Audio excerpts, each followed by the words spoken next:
Good evening, viewers, and welcome to Catch Play, your sports development program, bringing you stories of groups and individuals that bring change through sports development. Now, we have a great lineup coming up for you tonight, but Mai, it's good to have you on the show, and it's good to be back on the show tonight. Thank you, Godwin. It's always a pleasure to be on the show with you, and welcome back. Thank you. And great to have you back again. Now, taking a look at our lineup for tonight, we have the League Bilong Laif Inclusive Disability Program for the kids, Telstar Netball Club celebrating their 50 years Paralympic program, disability sports that we also look into with a discussion, and finally we also do have another discussion point on certain sports that could be practiced or developed in Papua New Guinea. So Mai, that's our lineup for tonight. I think it's a great lineup, and exciting to see what a lot of different sporting codes are doing at the moment. Well, I'm sure our viewers are out there waiting to hear what the lineup is, and as we've already mentioned it, here's our first story, League Bilong Laif with their inclusive development program. This session was part of the League Bilong Laif Inclusive Day program, which expands the reach of the program beyond primary schools to other community organizations. A variety of activities have been adapted to enable greater accessibility to all. League Bilong Laif invited renowned Paralympian Francis Compound to deliver the keynote address. As a sprinter with a disability, Mr. Compound had a distinguished career on the tracks, particularly in the 100-meter and the 200-meter events, where he won a silver medal while competing at the 2008 Beijing Paralympics. It's really good initiative put out by the NRL, the League Bilong Laif program, because for us, the people with disability, we've been spectators all this time, sitting at the back and at the couch and watching it on TV and on live rugby league matches. But when they do it as an inclusive way, they include the people with disabilities into such program. It's really good because we want to get involved and we be part of the sports of rugby league. It's very encouraging. I need to encourage all the people with disability that we know rugby league is the national sports of this country. And if this program is run in your community, I ask if you can come out and at least, not for you to go and hold the ball, rugby ball and run in the field, but for you to go out and be someone as an administration in the administration side of the rugby league team. Maybe you become a manager, a coach, or a trainer, or be a technical official as a referee or a linesman. So, yeah, so including people with disability in the sports of rugby league, yes, I think it's a good initiative by the League Bilong Laif program, the NRL. The students from Cullen Special Education Resource Center took part in rugby league related activities led by NRL PNG staff. Yes, and there you have it. That was the League Bilong Laif with their inclusive disability program. Now, Mai, you were there to cover the story, so tell our viewers about it. Well, it's a great program that League Bilong Laif is actually running at the moment for 2016. Yep. It was the Inclusive Day program for the special need kids at the St. Paul's church grounds. 29 kids, as we speak, were part of that program. These are kids who never once hold a rugby ball. Yeah. They would just sit on the couch and, watch the game. But today, they've come out to be part of this program. So, NRL PNG is doing a great job to going out there, not only to able bodies, but to disability kids as well. I'm sure, Mai, we do have, a lot of disability kids in Papua New Guinea, especially in Port Moresby, and surely there's more than 29 kids out there. But what about the other kids? How can their families or how can their parents get them involved in this kind of activity? Well, they need to be part of a special needs, like to take them to schools that have special needs programs that have been run, enroll them, show that interest so that the kids get to be part of a program that is run by, whether it be schools or like a sporting departments or sporting foundations that want to take up that interest to help these kids not just sitting at home and doing nothing, but also helping them to be part of any activities that an able body is actually doing. So we're talking both male and female? Yeah, both male and female. The kids are ages, let's say, 5 to 16-year-olds. The seniors are 16, so it was great to see them, how they reacted in touching the rugby balls, and especially the kids on the wheelchairs. You know, they had so much fun being pushed around to pass the ball with kids who had a lot of, you know, they have nerve systems that have problems, but putting a smile on their face was something special. And for me, interviewing them, and also they had, you know, silver medalist Francis Compound was out there to give his keynote message as a disabled athlete to the kids, and to encourage them that there's no limits to... Nothing is impossible. Yeah, what they're doing at the moment. Just quickly tell us, how is this program rolled out? Who are the people behind this program? The NRL PNG, and they have development officers that go out to certain special needs kids. It's called the Inclusive Day. Inclusive Day means that these are for special need kids. Right. They have days where only for kids who are able to do certain activities, and then they have inclusive days which involves the disability kids as well. So has the program been held in other centres as well apart from Port Moresby?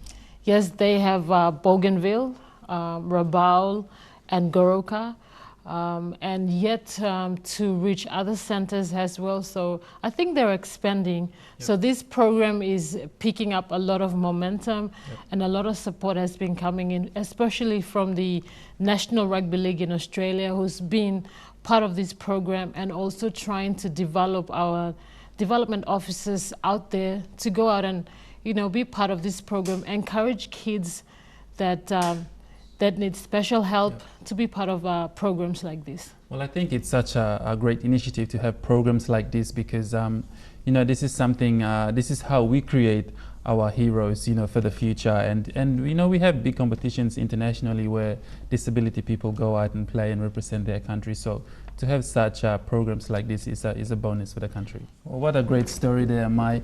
And a big thank you to NRL PNG for coming up with such a great initiative in PNG. We'll take a quick break, so don't go anywhere.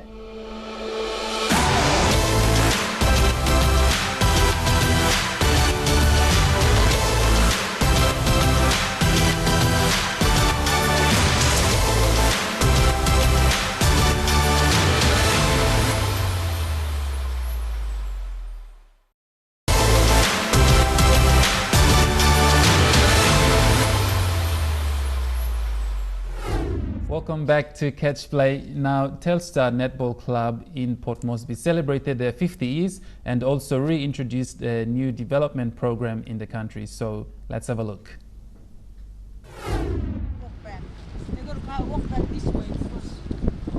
70 years old Mrs. Veitu Diro is no new face to sports in PNG.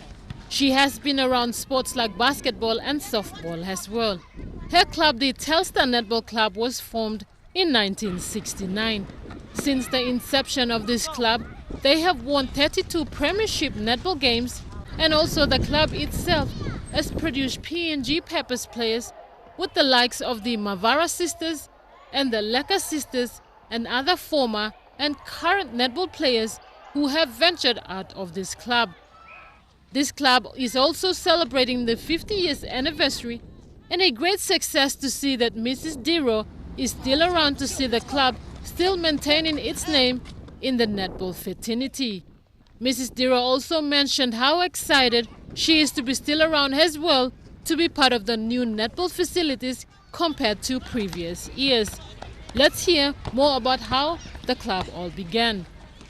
Well, the club was formed in early or mid 1966.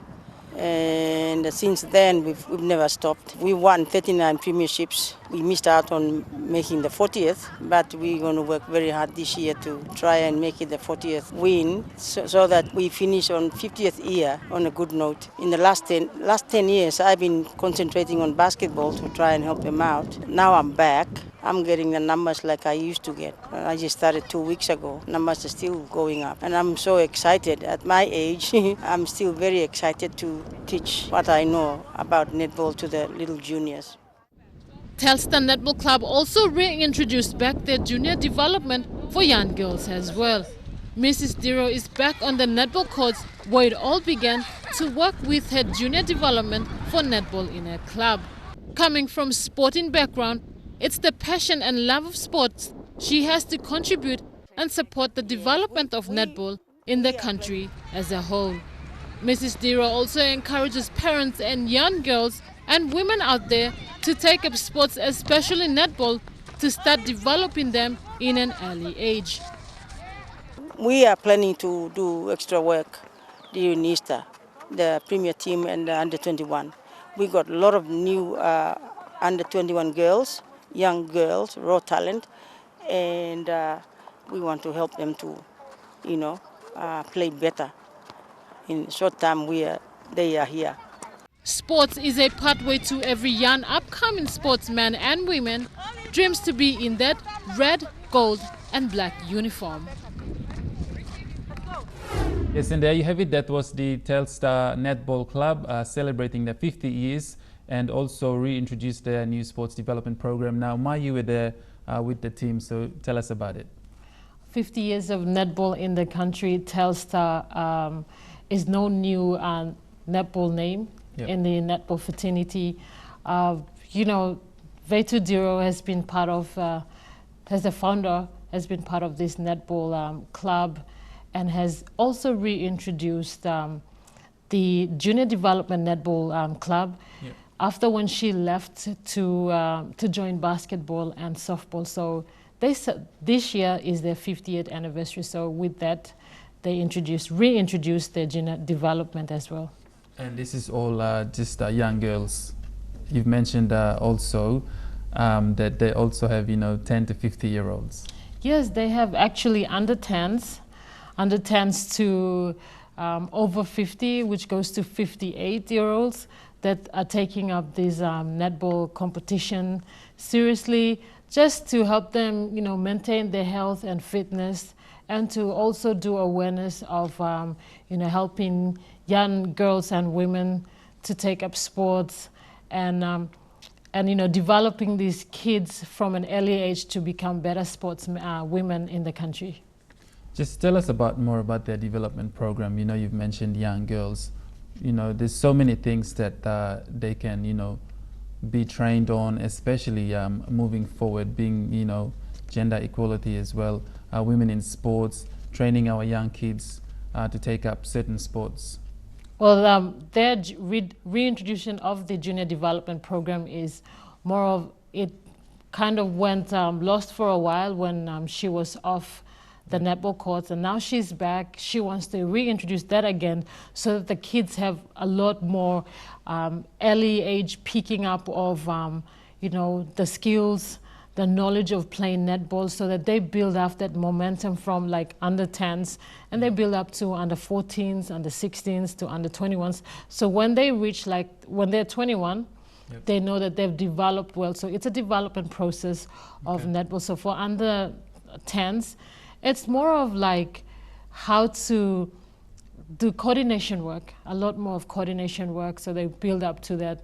And they have a premier team, which they also produced a lot of PNG Peppers players that have come out from that actual Telstar club. Now, just looking at the video, Mai, we're also teaching the girls and doing few techniques in there. Tell us about that. Oh, well, actually, them doing that training, I was there to cover the interview.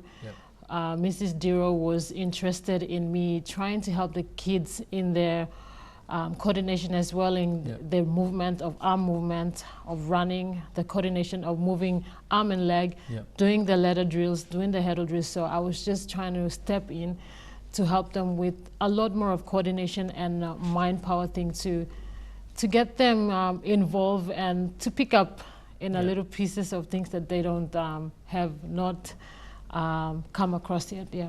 What about the, because there are so many kids out there, especially young girls, because the club has come up with a new program, is it just the club, you know, the kids from within the club, or can other interested kids out there come and join the club as well? Well, I think Telstar Club is open for anyone to come and join. They're interested in, you know, kids not only from the club but also outside.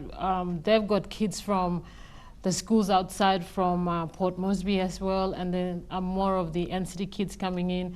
And also it's a family event, so you can bring your friends, your aunties, and even their brothers who were there to support their sisters who were part of the netball club. So it's more of like a family thing that you're trying to help develop sports for young girls in the country and to help them appreciate them in the society. Well, what a great story there, Maya. It's good to see you get involved with the kids. Well, it's never too late to share something that I've already learned, and great to give back to my very own Papua New Guineans. Some good stuff there. We'll take a quick break, so stay watching.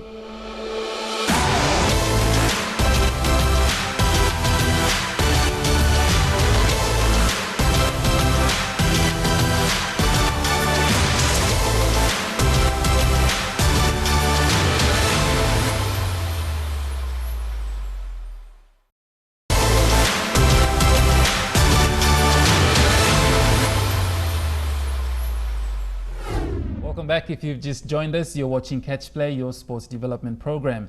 Now, the big question out there is that, are Paralympians in Papua New Guinea recognized? Well, that's exactly why we're here to discuss. What's your take on Paralympians in Papua New Guinea? Well, I think Paralympians are doing a great job as it comes to sport in the country. Just last week, I brought in Regina Edward, who's an Olympic A qualifier, 2 gold medalist, and ranked number 4 in the country, or let's say in the world. And for me, I think there is no limit to being a Paralympian athlete. You're still regarded as an able athlete. Yeah. Well, you know, another thing is that Paralympians should be given the same equal right, you know, as a normal sport person to a Paralympian. They should be given equal opportunity to whatever is out there. Well, as you can see that they have stepped up in this sporting arena. We have like Olympic Games, the Commonwealth Games, the Pacific Games, you know, they've been recognized now outside. Not forgetting PNG Games as well is something where we need to start with this. And they've all come in, they've stepped in, they've taken up sports that able bodies are doing now. And what we in the country, you know, we're lacking that we do not recognize them as, you know, like able bodies. Once they are ranked or the medals they get, yes, they're disabled athletes, we're not worried about them. But all we're worried about is our able athletes who make the records, who make the gold medals. That's what we talk about. But these people, they have what it takes to put the country's name up there, and we should give them that same kind of treatment that we give to other able athletes in the country. I mean, I know certain sporting codes, they have their own structures in place, but one thing that they should do, the PNG Olympics Committee or the PNG Sports Foundation should sit down and do something where all certain sporting codes for Paralympians and have a proper structure where everyone is involved in one loop and everyone just like train together, no matter he's a swimmer or a netball player or a weightlifter, but they still all come under one shell, one roof, and start, you know, practicing. Exactly, you know, that is something that every sporting body should put up with, you know, going forward. If they have disabled athletes in their sporting codes, bring them forward out there, share with the PNG Sport Olympic Committee, PNG Sports Foundation, do up a schedule for them, let them be part of the able sporting events as well. And to also, you know, identify the talents that they have. We have a lot of disability athletes out there. And as we speak, there is a sport called the Special Olympics. And these are other, you know, athletes that are also part of this that we speak. And, you know, they have opportunities out there. They want to share what they have, but it's that people who just think that that's the limit. That's their limit. They can't do anything more. But if you show that interest and passion in someone, you will see that. Likewise, Regina Edwards, she's come out and she's shown that she's the second Papua New Guinean after Frances Compound to be an Olympic A qualifier, and that's a great achievement for her. Yeah. I mean, the majority of the people, in the country today are just, going forward and saying, let's go and watch the abled sporting codes that are happening. We've seen SB Hunters, just to mention a few big tournaments take place, and a majority of people go there. But let's start doing something and start recognizing the disability community as well that are in sports as well in the country. Not only in sport, but also in the working environment as well. Like we've got disabled people taking up jobs that are being taken up by able bodies, and these are the respect that we need to show. We need to be equal to everyone, and to show that respect that you give to someone that's able, give the same respect to the person that's disabled, because you do not know what they're capable of doing. Yeah. I mean, how often do you hear stories about disabled athletes? I mean, it's very rare, but then you hear small groups or individuals that come out and have programs like the League Bilong Laif. They have the disability program. We have the Cricket PNG with their disability program. Let's start doing something for the adult disability programs. We're looking at the kids. Yes. What about the adults as well? We've got Regina, who's qualified A qualifier for the Rio Olympics. This is quite huge. This is an achievement in itself, and let's start recognizing these things. I think all those sporting codes out there, if you have disability athletes and they're interested in showing that their interest, please, come out. Yep. And, show that interest to them and be part of them, and assist them. Whatever you've learned, assist them in a way that they feel more at home and in an environment where, yes, someone is trying to help me, and you will see that they'll be out there to give it their all and best to be the next PNG rep in the very own sporting code that they're going to be in. Good stuff there, Mai. Well, that's right. We should start, looking out for our Paralympians in Papua New Guinea and throw a big support to them in the country. We'll take a quick break, and coming up next, we do have a big surprise for you viewers, so do not go anywhere.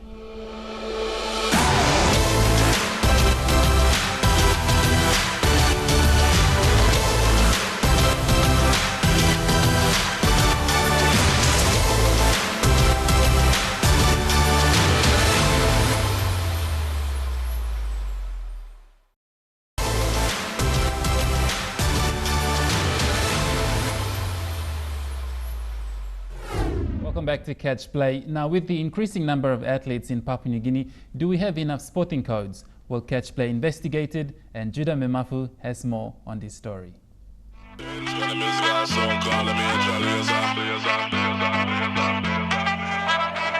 up like a soldier, baby. Yeah, I know you built like that. Gun it like a holster, baby. Show them say you're wicked like that. When you mention sports anywhere in Papua New Guinea, you'd probably get a 90 to 95% response of the following sports: rugby, soccer, rugby. Did I mention rugby? I think I did. And maybe just a little bit of cricket or basketball, or maybe athletics thrown into the mix, or AFL for that matter. But in most cases, it's just predominantly rugby. And if you don't believe me, well, let's go walk around, ask some people, and find out.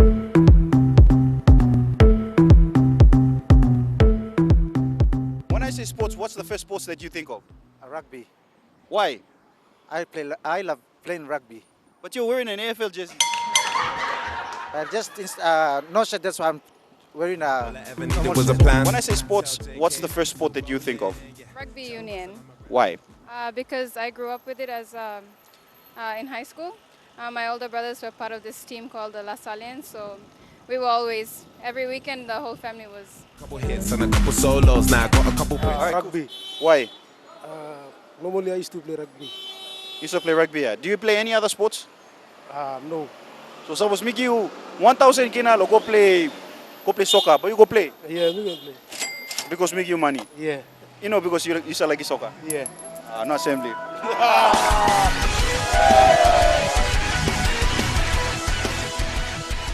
So when I say sports, what's the first sports you think of? Rugby. Why rugby? because our national background of our background is our rugby. So we play over the Pignilo countries like rugby. All right, bro. Absolutely. Thank you. Are you sitting there alone? Hey, hey, hey. Are you thinking like me? Yes, that was Judah there with more on certain sporting codes, and you've heard from the public on what they think about certain sporting codes that we can develop or introduce to PNG. Now, Mai, what is your take on that? Well, I think us introducing some new sport in the country would be exciting, other than just the same old sport we always watch, like rugby league, soccer, swimming, weightlifting. You know, let's introduce some new sport in the country so that we have athletes who want to be part of the different sporting codes. Yeah. Well, I mean, that's right. You know, we've got so many development programs that are coming in, but most of these development programs are based around what you've just mentioned. What about taking it outside the box, you know, bringing new talent, new sport? Yeah, you know, introducing like wrestling or, you know, dirt bike riding in the country, or, you know, skateboard competition. Yeah. That well, would be the, you know, exciting thing for kids. What are some of the sports that you would want to see?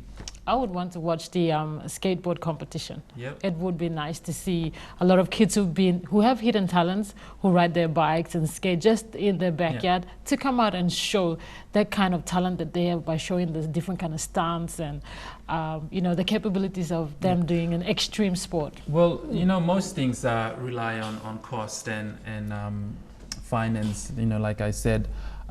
Another sport that myself I would like to see is, now that we've got these new facilities that were built for the 2015 Pacific Games, we've got the big swimming pool. Why not start developing our athletes and start having some sports like water polo? Water polo, and also synchronized swimming. Synchronized swimming, that's going to be a really hard one to do, but I think that's going to take more practice. And what about, you know, sports like gymnastic? Let's introduce gymnastic in the country. We have people who are flexible, who can do that. There'll be men and women who would want to go out there to the extreme of doing sports like that. And like I said, we've got hidden talents, and if you've shown that kind of sport into the country, who knows, we might have the next gymnastics reps in the country. You know, we've developed some new sports, like handball was one of them, but then it just died out after a few months. Depending on the management of the sporting codes and the people who've introduced it. And that's something, you know, PNG Sports Foundation needs to work together with the Olympics Committee and start looking for what people want. I mean, there's so many talent out there, but not many people are using it because we don't have a variety of sports to choose from. I mean, some people are now doing 2 sports because they're sick of playing rugby league and they're turning to football. Well, what an interesting conversation, Mai, but unfortunately we've come to the end of our show. Yes, time has caught up with us, so Godwin.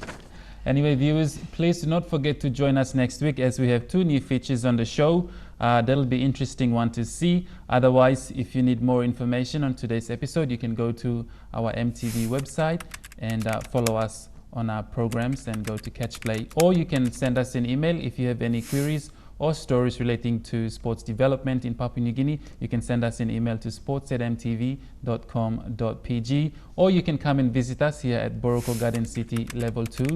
Mai and myself will be around, as well as Judah Memafu, and we'll all be more than glad to help you out. Otherwise, that's it for tonight on Catch Play. I'm Godwin Eki. I'm Mai Koime. Good night.